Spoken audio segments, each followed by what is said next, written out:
Hi, it's Laurel from Monkeys and Mountains, and I'm back for our fourth installment in the tips for the Tour de Mont Blanc. And today we're going to talk about what to bring besides the obvious. So I've created a packing list, and I've got a link for you down below for that, which will help you. But there's a few things that are not so obvious you might not think about.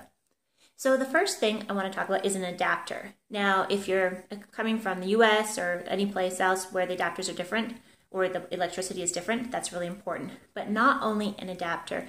If you're staying in the huts, there are plugins, but you can imagine everybody wants to charge their stuff.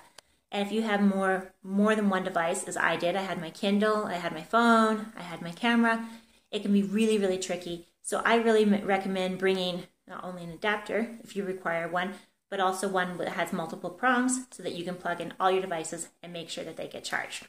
If you're in a hotel, it's not as important, but still might be a good idea. So that's the first thing that I would bring.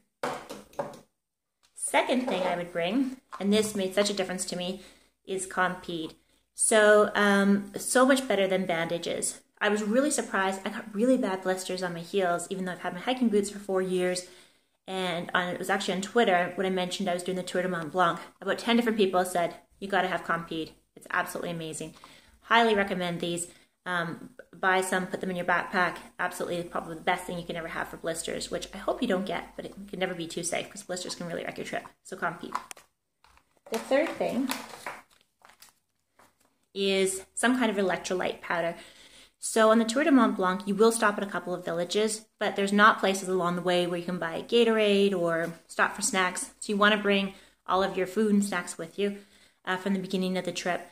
And there probably will be a couple points in the trip, maybe you've been hiking for quite a while and you're tired, that you're just starting to flag. Electrolytes make a huge difference. And like I said, there's not going to be places you can buy it, so this is really easy. Obviously much smaller than bringing bottles of Gatorade with you. Highly recommend it. So the next thing that I recommend bringing is money. So in France and Italy, that's euros. In Switzerland, you want to bring Swiss francs. You can probably use euros, but you won't get the best exchange rate. And none of the huts will accept credit cards. Most of them you can't play with debit card either. And there's not debit machines. So you really, really need to bring all the cash that you need for the trip. There's a place like in Coromai in Italy, the town, they will have a cash machine if you need to get some, which is more or less about halfway through the trip. So that's a possibility. But for the most part, expect to pay in cash. And my last secret item, which I absolutely love. Now, it's a little wooden ball. You're like, what am I going to do with that? I actually brought a foot roller, but since other trips, I use this. It's actually one of my cat toys, to be honest. And I use it as a foot massager. The best thing I ever brought. I use this every day. After hiking for hours and hours, your feet are going to be sore, even if you have really great hiking boots. This was amazing. So I'd be like, oh, this is so good whenever I use this.